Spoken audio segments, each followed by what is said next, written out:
Arrêtez de scroller. Ce que je m'apprête à vous dire est la raison pour laquelle beaucoup de chrétiens prient chaque jour et restent pourtant sous attaque. Il existe une arme contre la sorcellerie que les démons espèrent que vous ne découvrirez jamais. Pas le jeûne, pas les cris, pas les veillées de prière toute la nuit. Et les sorciers le savent. Je le sais parce que j'étais de l'autre côté et je regardais les croyants prier des prières sans pouvoir pendant que nous célébrions leur ignorance. Pas parce que Dieu n'écoutait pas, mais parce qu'il ne savait pas comment le ciel fonctionne réellement. Ce soir, je révèle l'arme numéro 1 que la plupart des chrétiens n'utilisent jamais contre les sorciers. Une prière si puissante qu'elle active l'assistance angélique et ferme complètement les missions de sorcellerie. Avant d'aller plus loin, dites-moi dans les commentaires, quelle est l'arme spirituelle que vous utilisez le plus? La prière, le jeûne, la louange, la parole de Dieu ou le sang de Jésus? Je veux connaître celle qui vous touche le plus profondément. Écrivez simplement le nom de cette arme en commentaire. Si vous vous sentez observé, résistez, drainez. Si les attaques reviennent après la prière, si vous sentez quelque chose de spirituel, mais que vous ne pouvez pas l'expliquer, restez avec moi. Parce qu'une fois que vous entendez ceci, vous ne pouvez plus l'oublier. Et la sorcellerie ne fonctionnera plus jamais contre vous de la même manière. Écoutez-moi très attentivement. Ce que je m'apprête à partager n'est pas quelque chose que la plupart des chrétiens apprennent à l'Église. Et ce n'est certainement pas quelque chose que les sorciers veulent que vous compreniez. Pendant des années, je me tenais de l'autre côté. J'ai vu comment la sorcellerie opère à huis clos. J'ai regardé comment les sorts étaient formés, comment les missions étaient libérées, comment les démons étaient instruits et comment les croyants étaient ciblés. Pas parce qu'ils étaient faibles, mais parce qu'ils n'étaient pas informés. La sorcellerie ne craint pas les chrétiens bruyants. Elle craint les chrétiens informés. Elle craint les croyants qui savent comment le ciel répond réellement.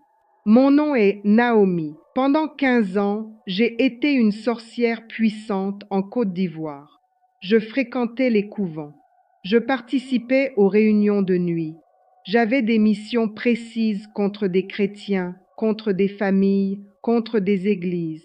Et je vais vous dire quelque chose qui va vous choquer. Beaucoup d'entre vous prient, mais vous êtes épuisés. Vous jeûnez, vous pleurez, vous réprimandez, vous liez. Pourtant, quelque chose presse encore contre votre vie, votre sommeil, vos finances, vos enfants, votre paix. Et vous continuez à vous demander, pourquoi cela ne se brise-t-il pas? Ce soir, j'ai besoin que vous entendiez cette vérité.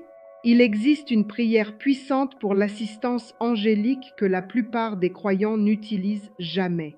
Pas parce qu'elle ne fonctionne pas, mais parce que personne ne leur a appris comment. Et les sorciers le savent. C'est pourquoi elle est évitée. C'est pourquoi elle n'est jamais soulignée. C'est pourquoi l'ennemi espère que vous restiez silencieux à ce sujet. Quand j'étais profondément dans la sorcellerie, une chose que nous surveillions étroitement était l'interférence angélique. Laissez-moi répéter cela. L'interférence angélique. Les démons craignent les anges, non pas parce que les anges sont émotionnels, mais parce que les anges sont légaux. Ils se déplacent par commandement, pas par bruit. Et quand les anges sont envoyés par Dieu, les sorciers ne peuvent pas les arrêter, les inverser ou négocier avec eux. Mais voici le secret que la plupart des chrétiens n'entendent jamais. Les anges ne bougent pas juste parce que quelqu'un pleure. Ils bougent quand le protocole du ciel est honoré. Je me souviens d'une mission particulière qui a été lancée contre une femme chrétienne à Cocody. Elle était une guerrière de prière, toujours en train de prier, toujours en train de jeûner. De notre côté, nous nous attendions à ce que la mission réussisse facilement. Mais quelque chose s'est produit qui a tout perturbé. Pour la première fois, nous avons senti une présence angélique entrer dans son environnement, forte, territoriale et autoritaire. C'était rare. Nous ne pouvions pas franchir son espace. La divination a échoué. Les esprits de surveillance ont été bloqués. Et c'est à ce moment-là que j'ai appris quelque chose de crucial. Elle ne priait pas seulement Dieu. Elle priait avec la compréhension du gouvernement céleste. La plupart des chrétiens parlent à Dieu comme à un père, mais peu l'engagent comme roi. La sorcellerie comprend la hiérarchie. La sorcellerie comprend l'autorité. La sorcellerie comprend le rang. C'est pourquoi les sorciers craignent les croyants qui prient depuis l'autorité plutôt que depuis le désespoir. Laissez-moi exposer cela clairement. L'arme numéro 1 que la plupart des chrétiens n'utilisent jamais contre les sorciers est l'activation scripturaire légale de l'assistance angélique par l'alignement juste. Pas commander les anges, pas adorer les anges, mais pétitionner le ciel selon la parole de Dieu, ce qui libère les anges automatiquement. La Bible dit que les anges sont des esprits au service, envoyés pour servir ceux qui hériteront du salut. Cela signifie que les anges sont déjà assignés, mais beaucoup restent inactifs parce que les croyants ne savent pas comment activer leur assistance. Dans la sorcellerie, avant toute opération, il y a une vérification légale. Nous demandions, cette personne a-t-elle des portes ouvertes? Y a-t-il un péché non confessé? Y a-t-il un accord avec la peur? Y a-t-il une ignorance de l'autorité? Les démons n'attaquent pas simplement. Ils demandent la permission à travers des bases légales. Et quand ces bases existent, la sorcellerie opère librement. Mais quand un croyant prie d'une certaine manière, quand il s'aligne avec la justice, la repentance et l'autorité, ces bases légales s'effondrent. Et quand les bases légales s'effondrent, les anges interviennent. C'est pourquoi certains d'entre vous ressentent de la résistance dans la prière. Pas parce que la prière ne fonctionne pas, mais parce que la guerre a des règles. Je veux que vous compreniez quelque chose profondément. Les anges ne combattent pas les batailles émotionnelles, ils appliquent les verdicts. C'est pourquoi la prière que je vais exposer n'est pas une prière de supplication, ce n'est pas une prière de cri, ce n'est pas une prière de peur, c'est une prière de tribunal. Et les sorciers détestent les prières de tribunal, parce qu'une fois que le ciel statue, la terre doit obéir. Je me souviens comment les sorciers paniquaient. Quand nous sentions un mouvement angélique, nous savions qu'une fois que les anges étaient déployés, cela signifiait que le jugement avait déjà été libéré. Il n'y avait pas d'inversion, pas de contresort, pas de rituel de minuit qui pouvait l'annuler. C'est pourquoi beaucoup de chrétiens restent sous attaque pendant des années.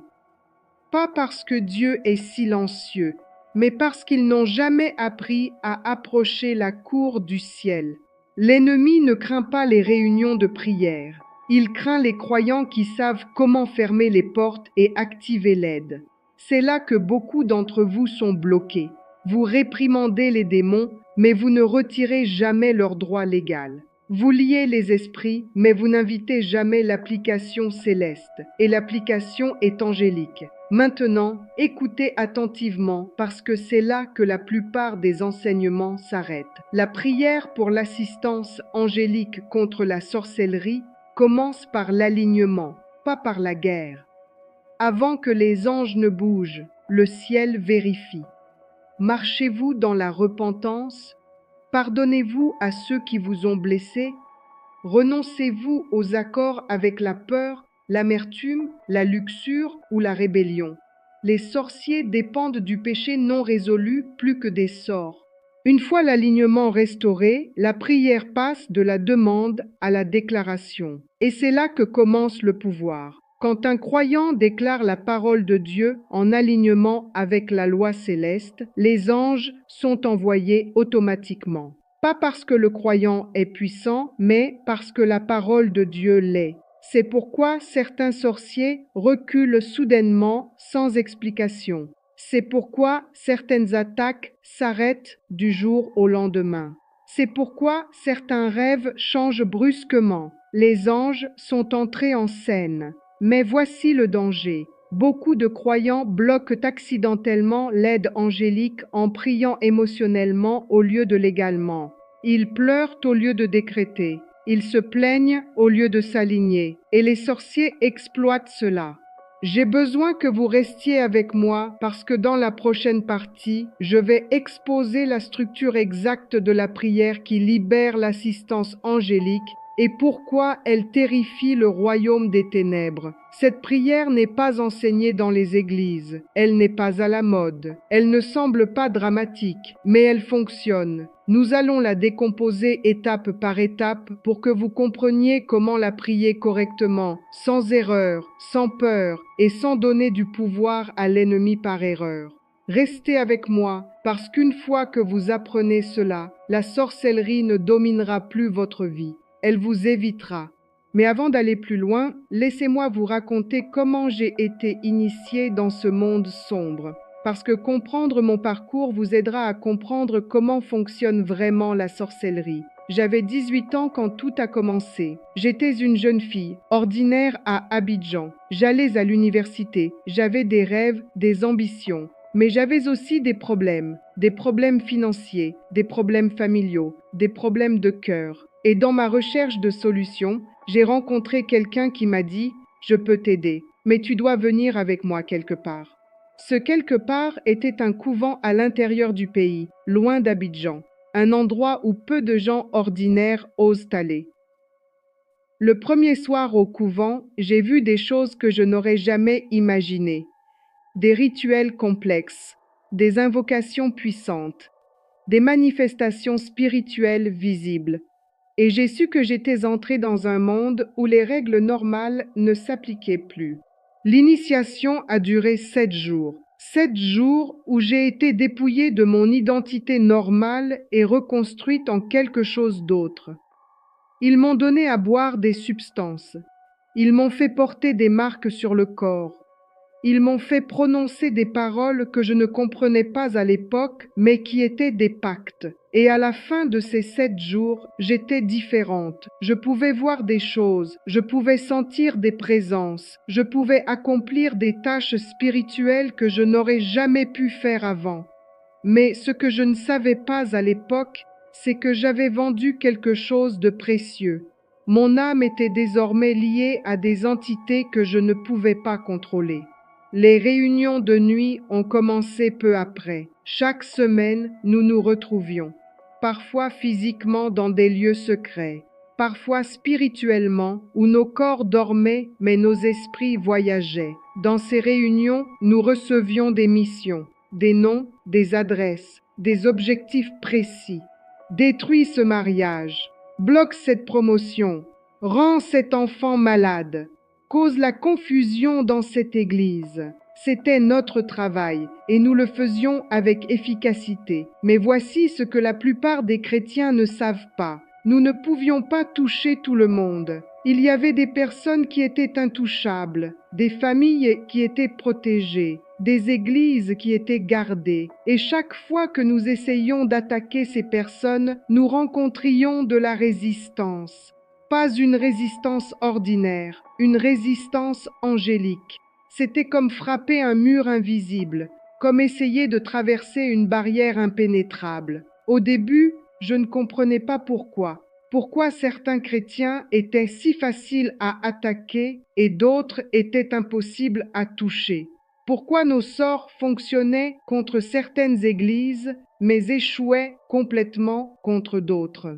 C'est mon mentor dans la sorcellerie qui m'a expliqué. Il m'a dit « Naomi, dans le monde spirituel, il y a des lois que même nous devons respecter. Nous ne pouvons attaquer que là où il y a une porte légale ouverte, là où il y a du péché non confessé, là où il y a de l'ignorance spirituelle, là où il y a de la peur, là où il y a des accords inconscients. » Cette révélation a changé ma compréhension.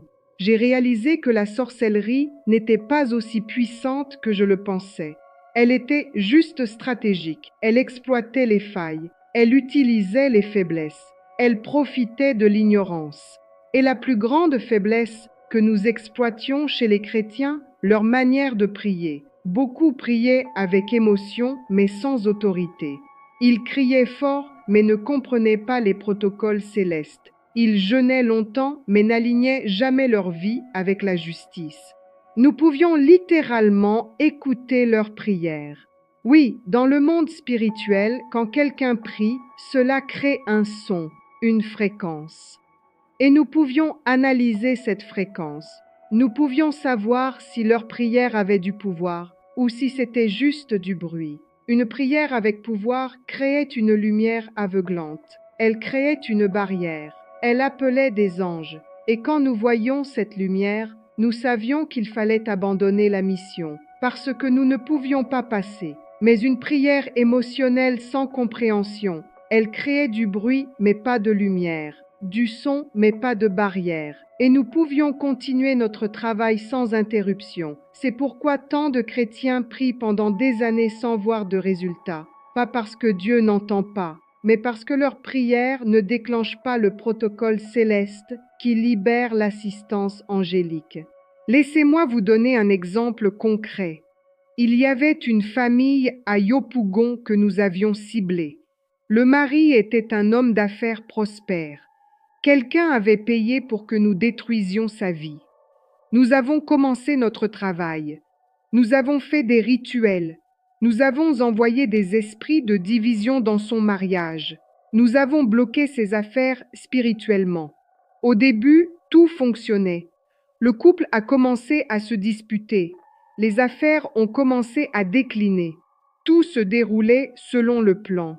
Mais un jour, tout s'est arrêté, brutalement.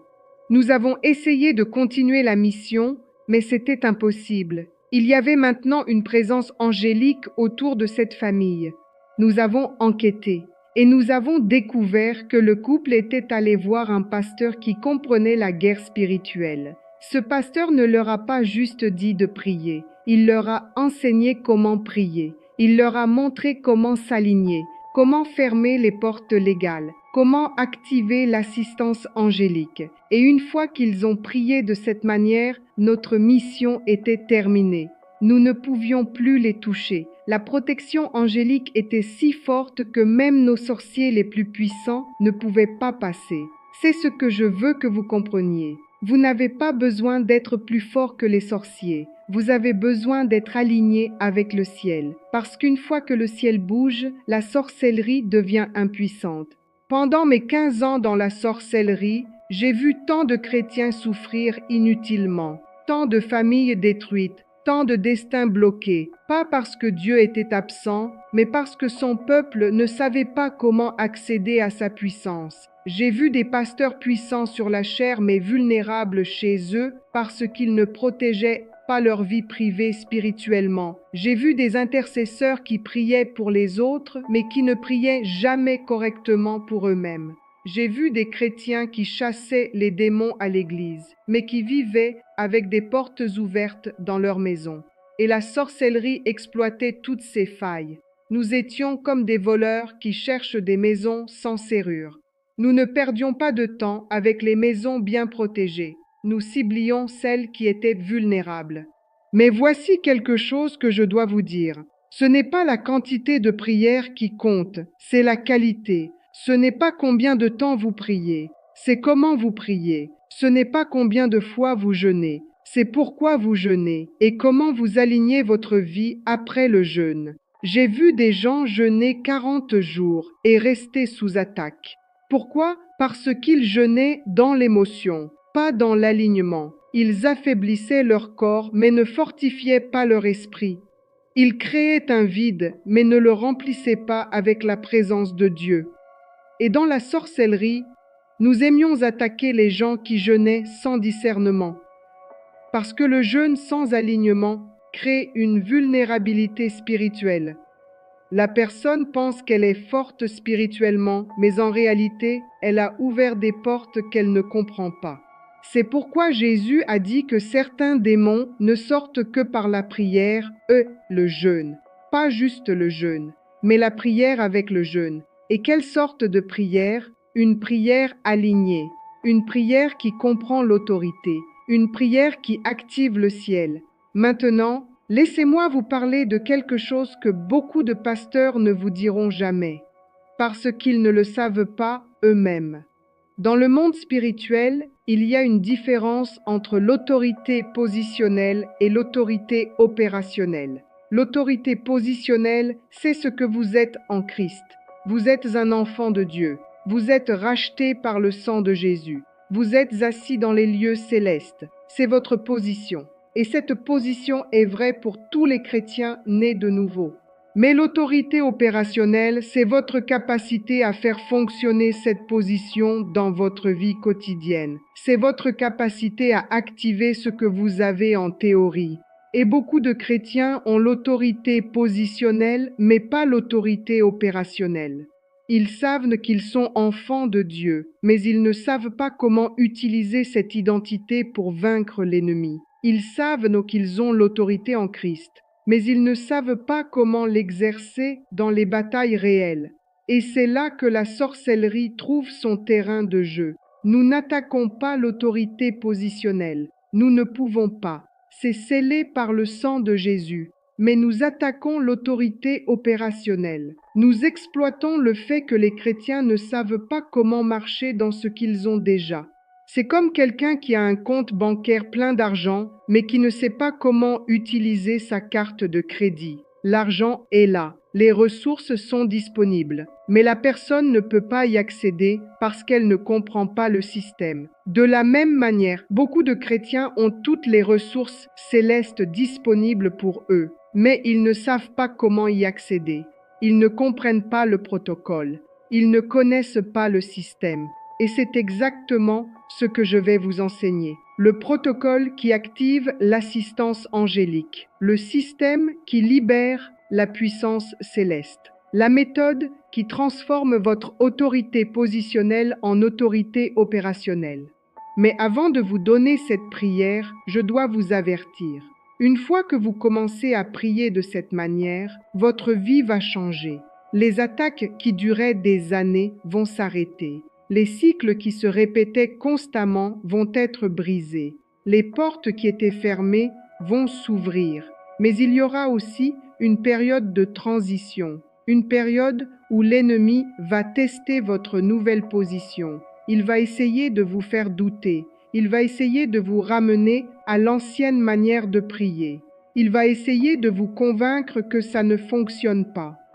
C'est dans cette période que beaucoup abandonnent. Ils prient correctement une fois, voient un changement, puis retournent à l'ancienne manière quand la pression revient. Et ils perdent ce qu'ils avaient gagné.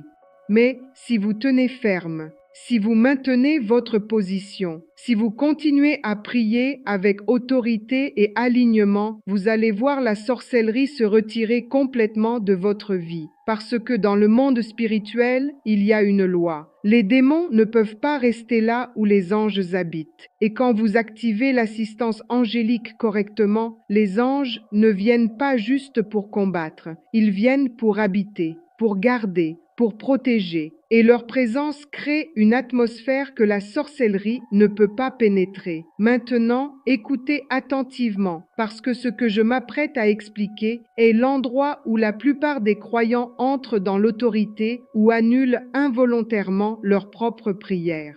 Quand j'étais dans la sorcellerie, l'une des premières choses que nous avons apprises était ceci. Les prières confuses créent des portes ouvertes. Les prières émotionnelles sans compréhension ne menacent pas le royaume des ténèbres. Elles exposent la fatigue, mais pas l'autorité. C'est pourquoi les sorciers écoutent comment les chrétiens prient. Oui, écoutent. Pas parce que nous craignons leurs mots, mais parce que nous vérifions si leurs prières avaient une base légale, et la plupart n'en avaient pas.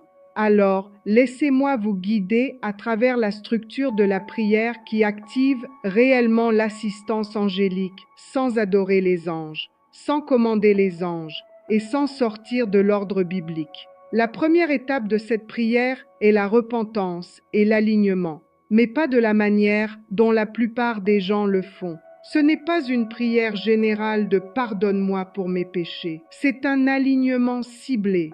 Quand les sorciers préparent une mission, ils cherchent des points d'accès spécifiques. Péché de lignée, traumatisme non résolu, amertume, orgueil, compromis sexuel, exposition à l'occultisme, même depuis l'enfance. Ce sont des points d'entrée légaux. Donc la prière commence comme ceci. pas dans la peur mais dans la clarté. Vous reconnaissez Dieu comme juge, pas seulement comme Père. Quand un croyant approche Dieu comme juge, il entre dans la salle d'audience du ciel. Et dans une salle d'audience, les faits comptent plus que les sentiments. Vous vous repentez spécifiquement, pas émotionnellement. Vous dites: je renonce à tout accord connu et inconnu qui donne à l'ennemi un accès légal à ma vie. Je me repens pour tout ce qui, dans ma lignée, consciemment ou inconsciemment, a ouvert des portes à la sorcellerie, à la divination, à la manipulation ou à la rébellion. Cela compte parce que la repentance retire la permission légale.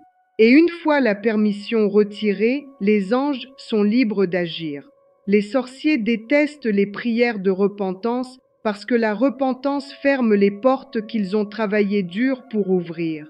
Permettez-moi de vous donner un exemple concret. Il y avait un jeune homme à Marcory que nous avions ciblé. Son père avait été dans la sorcellerie avant de mourir. Ce fils ne le savait même pas, mais dans le monde spirituel, il y avait un pacte de lignée sur lui. Un accord que son père avait fait qui donnait aux sorciers le droit de toucher ses descendants. Pendant des années, ce jeune homme a souffert. Échecs répétés, maladies inexpliquées, relations brisées. Il priait, il jeûnait, mais rien ne changeait. Pourquoi ? Parce qu'il y avait une base légale qu'il ne connaissait pas et qu'il n'avait jamais traitée. Mais un jour, quelqu'un lui a enseigné à prier différemment, à se repentir pour les péchés de sa lignée, à renoncer au pacte qu'il n'avait jamais fait lui-même. Et quand il a fait cette prière, tout s'est arrêté. Notre mission contre lui a été immédiatement annulée. Nous ne pouvions plus le toucher. La deuxième étape de la prière est la renonciation. La repentance dit « je suis désolé ». La renonciation dit « j'annule ». C'est là que beaucoup de croyants s'arrêtent trop tôt. La renonciation ressemble à ceci. Je renonce à chaque parole prononcée contre moi dans des rituels, des autels, des alliances, des rêves, des miroirs, de l'eau, du feu, du sang et de la terre. Je rejette tout accord spirituel fait sans mon consentement et je retire ma vie de toute transaction démoniaque. Quand ceci est prononcé avec autorité, pas avec peur, quelque chose se passe dans l'esprit. Les contrats se dissolvent, les missions perdent leur force, les esprits de surveillance perdent leur visibilité. Je me souviens de moments dans la sorcellerie où des opérations entières se sont effondrées parce qu'un croyant a involontairement prié comme ceci. Nous ressentions de la confusion, de la déconnexion, du silence. Et le silence dans la sorcellerie est dangereux. Laissez-moi vous expliquer pourquoi. Dans la sorcellerie, nous dépendons de la connexion. Connexion avec nos esprits familiers, connexion avec nos objets rituels, connexion avec nos cibles. Sans connexion, nous sommes aveugles, nous sommes impuissants. Et quand un chrétien renonce correctement, il coupe ses connexions. C'est comme débrancher un appareil électrique. L'appareil peut être là, mais sans connexion à la source d'énergie, il ne peut rien faire. La troisième étape est celle où l'assistance angélique commence à s'activer. L'appel à la parole de Dieu. Les anges ne bougent pas parce que vous dites que vous voulez de l'aide. Ils bougent parce que la parole de Dieu les autorise. C'est pourquoi l'écriture compte dans la guerre. Quand vous dites « selon ta parole », les anges sont des esprits au service envoyés pour aider ceux qui héritent du salut. Vous ne demandez pas aux anges. Vous rappelez au ciel son propre décret. C'est un langage légal. Les sorciers craignent l'écriture utilisée correctement plus que les langues utilisées incorrectement. C'est pourquoi les démons ont réagi violemment à Jésus, pas parce qu'il criait, mais parce qu'il disait « il est écrit ».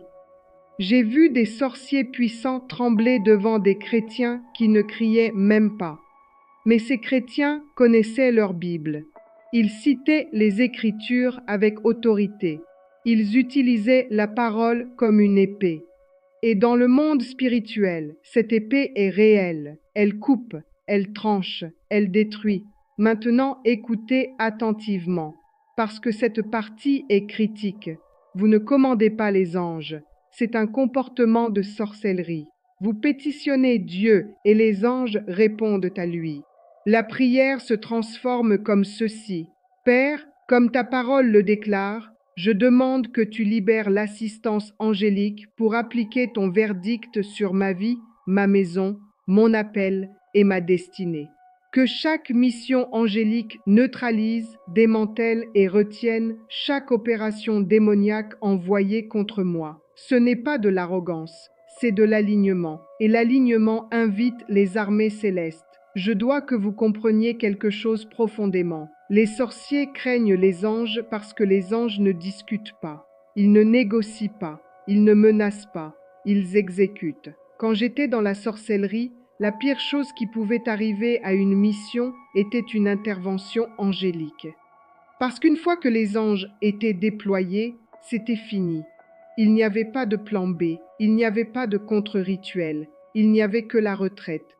J'ai personnellement vécu cela. Nous avions une mission très importante contre un pasteur à Bingerville. Ce pasteur dérangeait nos opérations dans la région. Il enseignait aux gens sur la guerre spirituelle. Il libérait les captifs. Il fermait nos portes. Alors nous avons décidé de le détruire. Nous avons fait des rituels puissants. Nous avons invoqué des entités anciennes. Nous avons scellé des pactes avec du sang. Tout était prêt. La mission devait réussir. Mais la nuit où nous avons lancé l'attaque finale, quelque chose d'inattendu s'est produit. Nous avons été bloqués, pas par le pasteur lui-même, mais par une présence angélique massive, des anges guerriers, des anges de feu, des anges territoriaux. Ils ne nous ont pas attaqués, ils ont juste formé une barrière que nous ne pouvions pas franchir. Nous avons essayé pendant des heures, mais c'était impossible,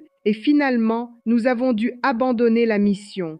Plus tard, nous avons découvert que ce pasteur avait une équipe d'intercesseurs qui priaient pour lui jour et nuit. Et ces intercesseurs ne priaient pas émotionnellement, ils priaient avec compréhension. Ils activaient l'assistance angélique. Et cette assistance avait créé une protection impénétrable. La quatrième étape de la prière est la déclaration de frontières.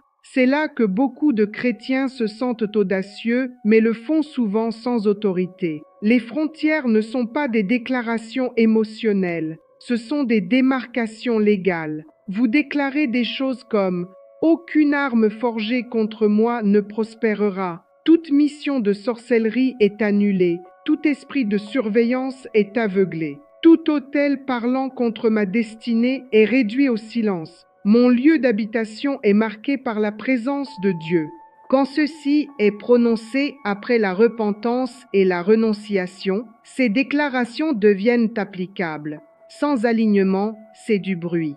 Avec alignement, ce sont des commandements que le ciel soutient. C'est pourquoi certains croyants prient des déclarations pendant des années sans résultat, et d'autres parlent une fois et voient des changements immédiats. L'ordre compte. Permettez-moi de vous donner un autre exemple. Il y avait une femme à Adjamé qui était constamment attaquée. Chaque nuit, des cauchemars. Chaque jour, des échecs. Elle priait fort, elle criait, elle jeûnait, mais rien ne changeait. Un jour, elle a rencontré un ministre de délivrance qui lui a enseigné cette structure de prière. Repentance ciblée, renonciation, appel à la parole, déclaration avec autorité, dans cet ordre. La première nuit, après avoir prié de cette manière, les attaques ont cessé complètement. Nous qui l'attaquions avons senti le changement immédiatement. Il y avait maintenant une protection angélique autour d'elle, et nous ne pouvions plus l'approcher. Maintenant, voici quelque chose que la plupart des chrétiens ne réalisent pas. Une fois que l'assistance angélique est activée, la sorcellerie change de stratégie. Les sorciers se retirent. Ils font une pause. Ils attendent un nouvel accès. C'est là que beaucoup de croyants baissent leur garde. Ils supposent que la bataille est terminée. Mais les anges ne combattent pas seulement, ils gardent. Et la cinquième étape finale de la prière est l'action de grâce et le scellement. L'action de grâce scelle l'œuvre du ciel. Quand vous remerciez Dieu avant de voir la manifestation, vous reconnaissez que le verdict a déjà été prononcé. C'est pourquoi les sorciers craignent l'action de grâce, car elle confirme la fermeture. Vous dites, Père, je te remercie de ce que l'assistance angélique a été libérée. Je te remercie de ce que chaque mission a échoué. Je te remercie de ce que ton verdict tient. Cela verrouille la prière. Pas de spirale émotionnelle. Pas de répétition basée sur la peur. Pas de doute. C'est pourquoi beaucoup de croyants ressentent immédiatement la paix après avoir prié de cette manière. La paix n'est pas l'absence de bataille, c'est la preuve de l'autorité. Si tu écoutes ce message, ce n'est pas un hasard. Dans le combat spirituel, l'ignorance coûte cher. Beaucoup de chrétiens tombent non par manque de foi, mais par manque de connaissances. La Bible dit « Mon peuple périt faute de connaissances ». C'est pourquoi j'ai réuni un pack de plus de 100 livres chrétiens sur le combat spirituel, pour te fortifier et te protéger. Mais il y a plus. Dans la Bible, la victoire venait aussi par la louange. Quand les chants s'élèvent, les chaînes tombent. C'est pourquoi j'offre gratuitement une formation au piano et à la guitare, en vidéo préenregistrée, accessible à vie. Tu apprends à ton rythme, pour faire de ta maison un hôtel de louange et de la musique, une arme spirituelle. Clique sur le lien en description. Ce n'est pas une offre, c'est un outil pour le combat.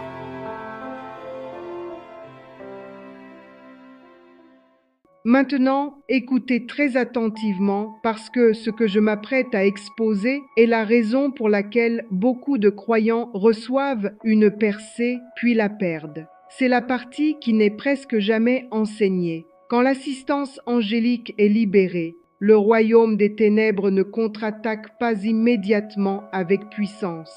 Il cherche la négligence. Les sorciers comprennent quelque chose que la plupart des chrétiens ne comprennent pas. Les anges se retirent quand une base légale est réintroduite. C'est pourquoi certains d'entre vous ont prié correctement, ont ressenti la paix, ont vu du mouvement, et puis soudainement les attaques sont revenues plus fortes. Pas parce que la prière a échoué, mais parce que quelque chose a rouvert la porte.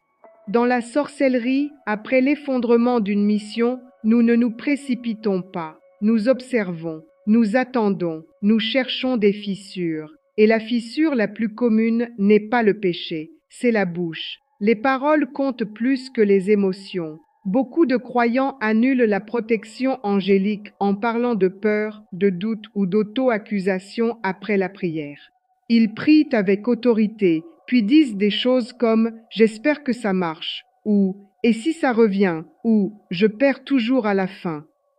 Ces déclarations ne sont pas des pensées inoffensives, ce sont des accords verbaux et la sorcellerie prospère sur l'accord. Les anges opèrent là où la foi et l'autorité sont maintenues. Quand un croyant glisse dans la peur, les anges ne combattent pas contre lui.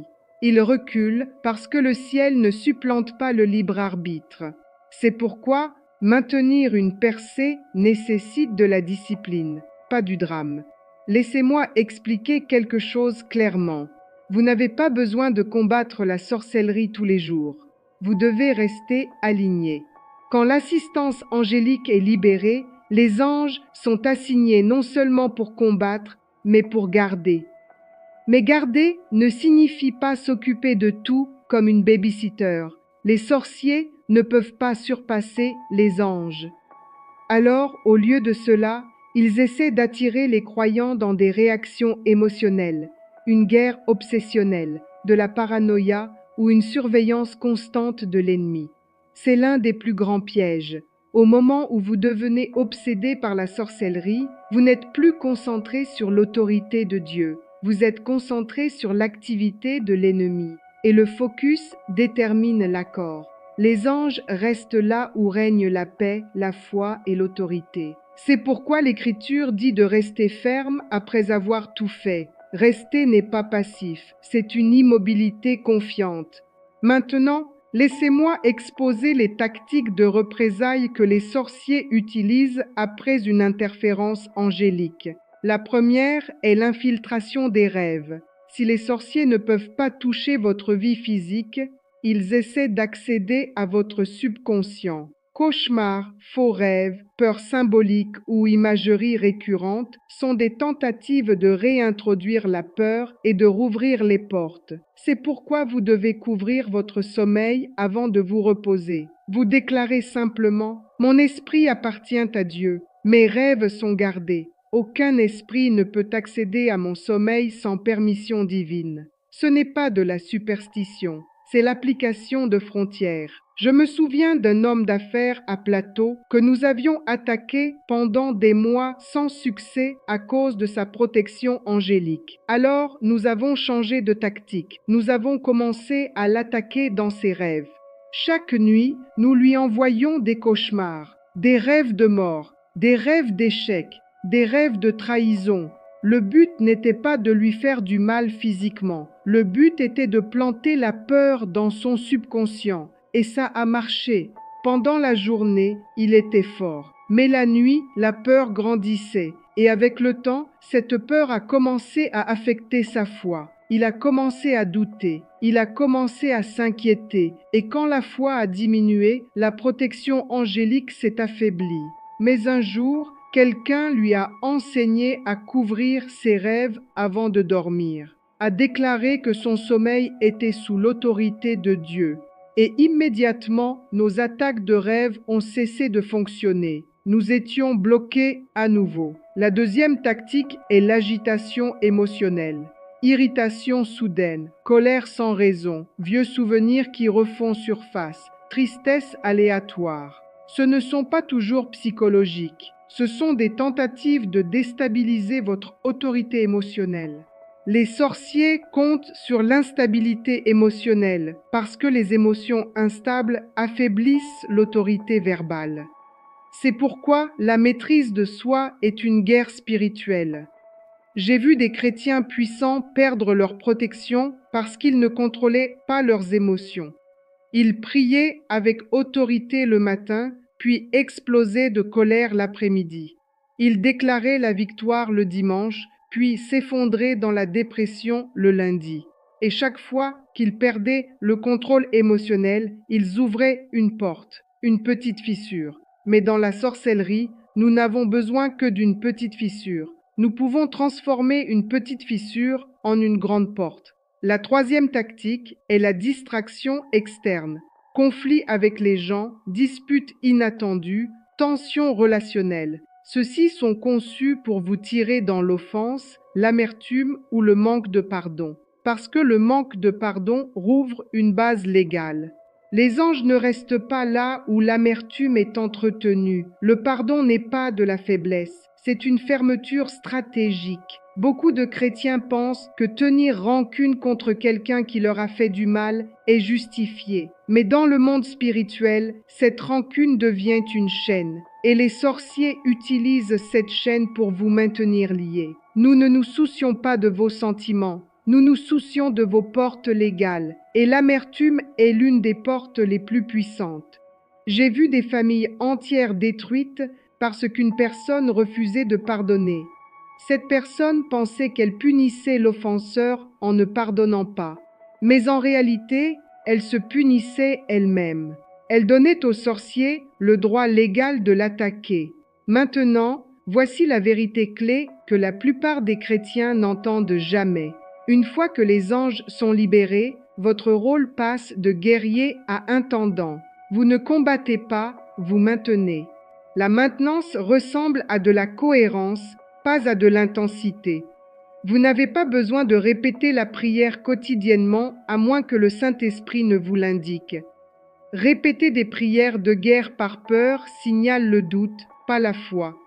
Au lieu de cela, vous renforcez l'alignement par l'action de grâce, l'obéissance et la paix. C'est ainsi que Jésus vivait. Il ne réprimandait pas les démons toute la journée.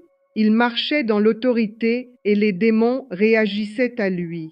C'est le niveau où Dieu veut que vous viviez. Pas dans une guerre constante, pas dans une peur constante, mais dans une autorité constante. Quand vous marchez dans l'autorité, vous n'avez pas besoin de chercher les démons. Ils vous évitent. Maintenant, laissez-moi exposer l'erreur finale et la plus dangereuse que les croyants font après une percée. Ils parlent trop. Dans la sorcellerie, l'information est pouvoir. Quand les croyants annoncent leur bataille publiquement, partagent trop leurs expériences spirituelles ou témoignent constamment avant que la saison ne soit scellée, cela alerte l'ennemi. Tout le monde n'a pas besoin de savoir ce que Dieu fait en vous.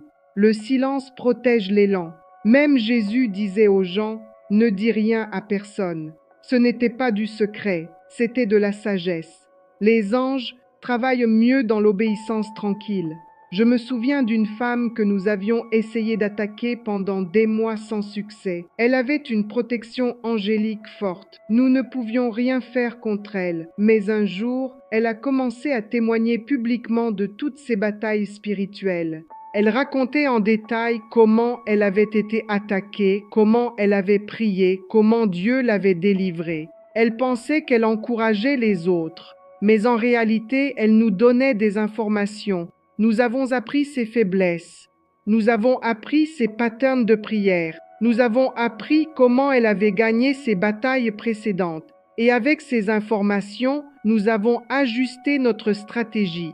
La prochaine fois que nous l'avons attaquée, nous avons utilisé une approche différente, une approche qu'elle n'avait pas vue venir. Et parce qu'elle n'avait pas gardé le silence, elle a donné à l'ennemi un avantage qu'elle n'aurait pas dû donner. Il y a un temps pour témoigner, il y a un temps pour partager, mais il y a aussi un temps pour se taire et laisser Dieu travailler en silence. La sagesse, c'est faire la différence. Maintenant, laissez-moi vous enseigner quelque chose de pratique que vous pouvez faire dès aujourd'hui. Voici comment vous savez si votre prière a activé l'assistance angélique. Le premier signe est la paix. Pas une paix émotionnelle temporaire, mais une paix profonde qui reste même quand les circonstances ne changent pas immédiatement. C'est la paix qui vient quand vous savez que le ciel a pris position. Le deuxième signe est les attaques soudaines s'arrêtent, les cauchemars cessent, l'oppression se lève, les obstacles inexpliqués commencent à s'enlever, pas parce que vous avez crié plus fort, mais parce que les anges ont créé une barrière. Le troisième signe est que vous commencez à voir des portes s'ouvrir. Des opportunités apparaissent, des relations se restaurent, des faveurs viennent de nulle part. C'est l'assistance angélique qui travaille en votre faveur. Le quatrième signe est que les gens qui travaillaient contre vous commencent soit à vous éviter, soit à vous respecter soudainement. Parce que dans le monde spirituel, ils peuvent sentir qu'il y a quelque chose de différent autour de vous. Et le cinquième signe est que vous vous sentez plus fort spirituellement sans effort supplémentaire. Votre prière devient plus efficace. Votre discernement s'aiguise. Votre autorité grandit. Parce que vous ne marchez plus seul. Vous marchez avec une assistance angélique. Mais rappelez-vous toujours ceci. L'assistance angélique n'est pas une excuse pour la paresse spirituelle. Les anges ne font pas votre part, ils font la leur. Votre part est de maintenir l'alignement, de marcher dans l'obéissance, de garder votre bouche pure et de rester dans la foi. Quand vous faites votre part, les anges font la leur, et ensemble, vous et les armées célestes, vous formez une force que la sorcellerie ne peut pas vaincre. Pas parce que vous êtes puissant, mais parce que celui qui vous a envoyé les anges est tout-puissant. Maintenant, écoutez et laissez cela s'installer dans votre esprit. Vous n'avez jamais été destiné à vivre sous une attaque constante. Vous n'avez jamais été destiné à vous sentir spirituellement traqué. Vous n'avez jamais été destiné à craindre les sorciers. Les sorciers craignent l'ordre céleste. Au moment où vous priez correctement, vous alignez correctement et vous maintenez l'autorité, la sorcellerie ne vous poursuit pas. Elle vous évite. Je l'ai vu, je l'ai vécu, je le sais. Les croyants qui marchent dans l'autorité ne sont pas ciblés à répétition. Ils sont marqués comme indisponibles. C'est le lieu où Dieu veut que vous viviez. Pas épuisé, pas paranoïaque, pas obsédé par la guerre, mais enraciné, couvert, protégé. Mais avant de vous donner la prière modèle complète, laissez-moi vous raconter comment j'ai quitté la sorcellerie. Parce que mon témoignage de délivrance vous montrera que personne n'est trop profond pour être sauvé. Personne n'est trop lié pour être libéré. Après 15 ans dans la sorcellerie, j'étais devenue puissante. J'avais du pouvoir, j'avais de l'influence, j'avais de l'argent, mais j'étais vide, profondément vide. Chaque nuit, après les réunions, quand je rentrais chez moi, je ressentais un vide que rien ne pouvait remplir. J'avais tout ce que le monde dit que vous devriez désirer, mais je n'avais pas la paix, je n'avais pas la joie, je n'avais pas l'amour, je vivais dans la peur constante, peur de perdre mon pouvoir, peur de mes propres entités, peur de ce qui m'arriverait après la mort. Et puis un jour, quelque chose s'est passé, un événement qui a tout changé. Nous avions une mission contre une jeune femme à Cocody, une mission simple, la rendre malade, l'empêcher de se marier, bloquer sa destinée. J'ai fait le rituel comme d'habitude, mais cette fois, quelque chose était différent. Quand j'ai essayé d'envoyer l'attaque, elle a été repoussée, violemment, avec une force que je n'avais jamais rencontrée auparavant. J'ai été physiquement projetée en arrière. J'ai ressenti une douleur dans ma poitrine et j'ai entendu une voix que je n'avais jamais entendue dans mes 15 ans de sorcellerie. Cette voix disait « Elle m'appartient, tu ne peux pas la toucher ». J'ai eu peur, une peur différente de celle que je connaissais. Ce n'était pas la peur des hommes ou des conséquences terrestres, c'était la peur de quelqu'un de plus grand, quelqu'un de plus puissant, quelqu'un de saint. Cette nuit-là, je n'ai pas pu dormir. La voix résonnait dans ma tête. Elle m'appartient. Ces simples mots m'ont hanté, parce qu'au fond de moi, je savais qui avait parlé, et je savais que j'étais du mauvais côté. Les jours suivants ont été tourmentés. J'ai essayé de continuer mes activités normales. Mais quelque chose avait changé en moi. Je ne pouvais plus faire les rituels avec la même conviction. Je ne pouvais plus invoquer les entités avec la même autorité. Et mes entités l'ont senti. Elles ont commencé à me questionner, à me menacer, à me punir pour mon hésitation. Mais plus elles me punissaient, plus je réalisais que je voulais être libre. Un dimanche matin, quelque chose m'a poussé à passer devant une église. Je ne sais pas pourquoi, je n'allais jamais à l'église. Mais ce jour-là, mes pieds m'y ont mené. L'église était en pleine louange, et j'ai entendu les chants depuis la rue.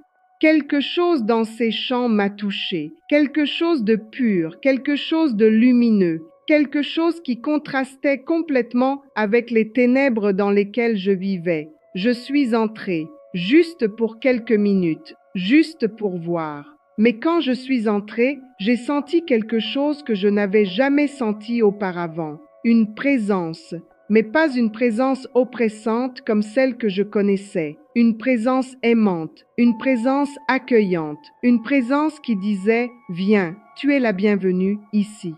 Je me suis assise au fond. J'ai essayé de rester discrète. Mais pendant le message, le pasteur a commencé à parler de délivrance, de liberté, de pardon. Et à chaque mot, je sentais quelque chose se briser en moi.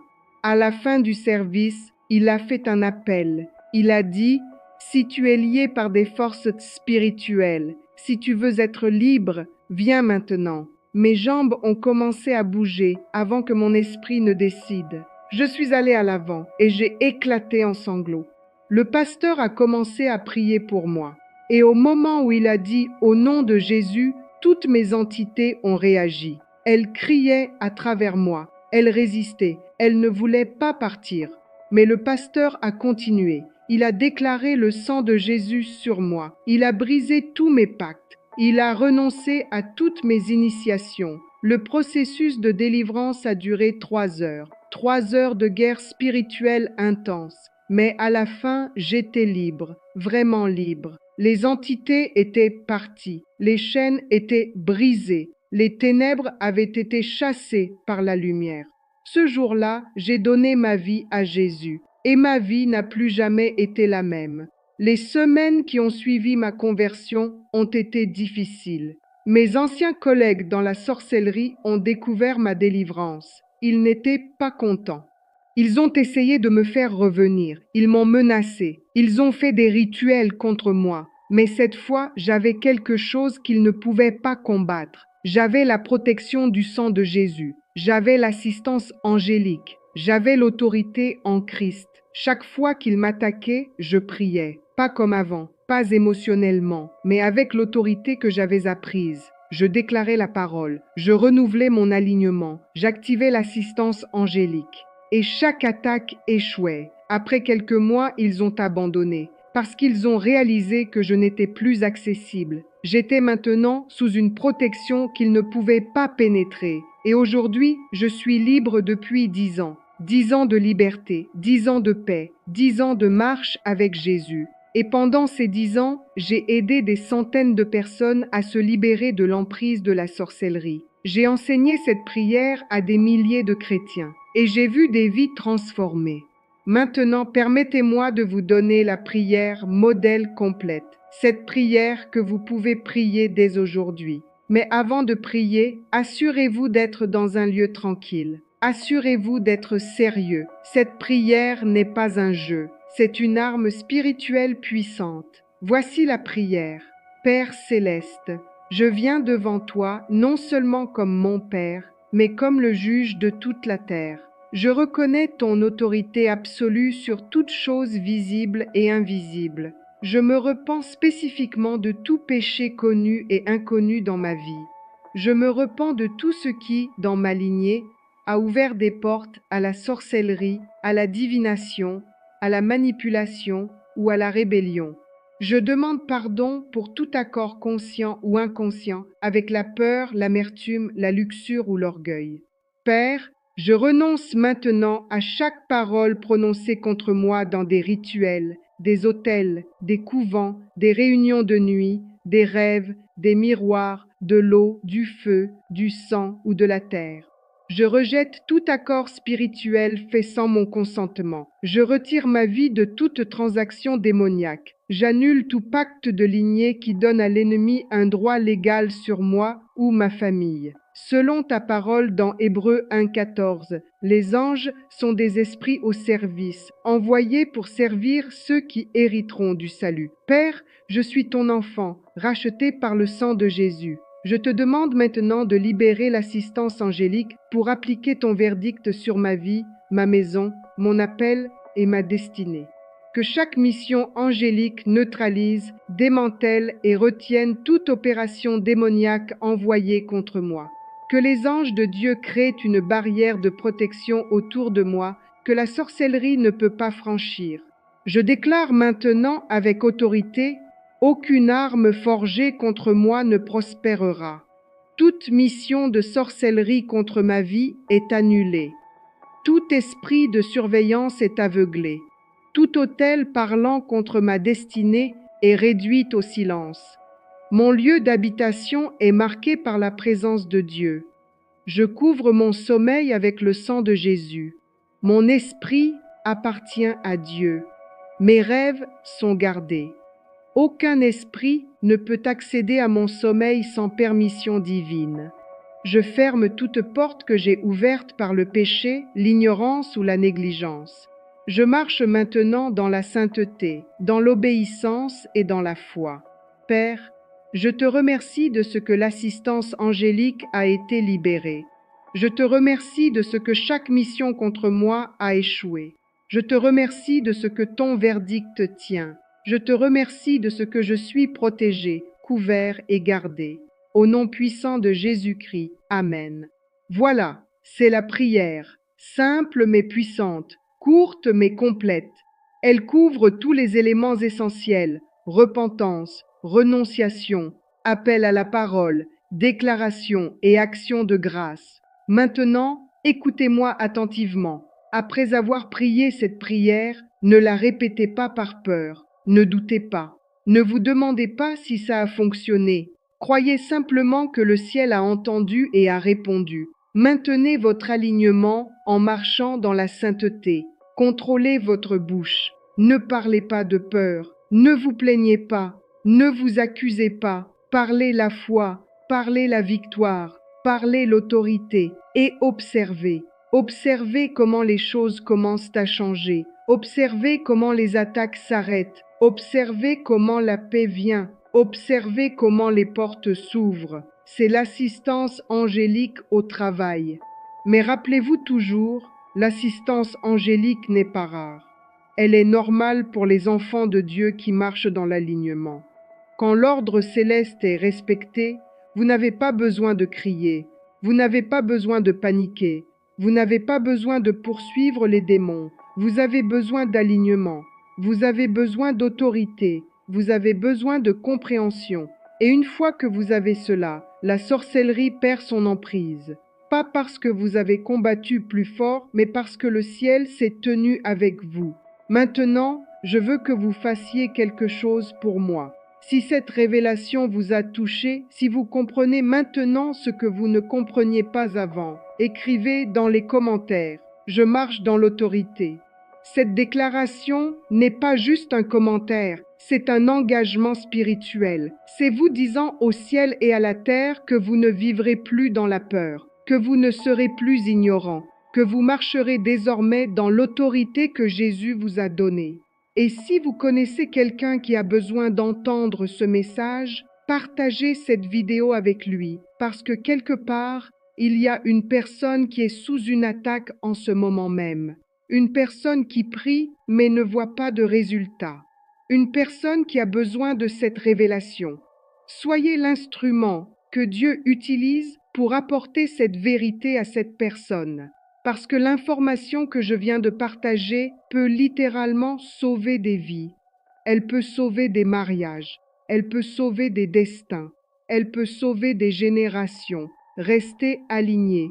Restez silencieux quand c'est nécessaire. Restez reconnaissant, restez obéissant, et vous verrez que la bataille que vous pensiez être constante a déjà été décidée.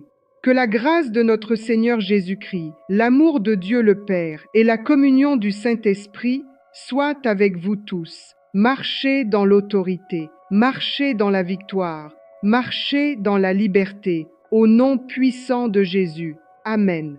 Avant de terminer, je veux vous laisser avec quelques vérités finales qui vont fortifier votre marche.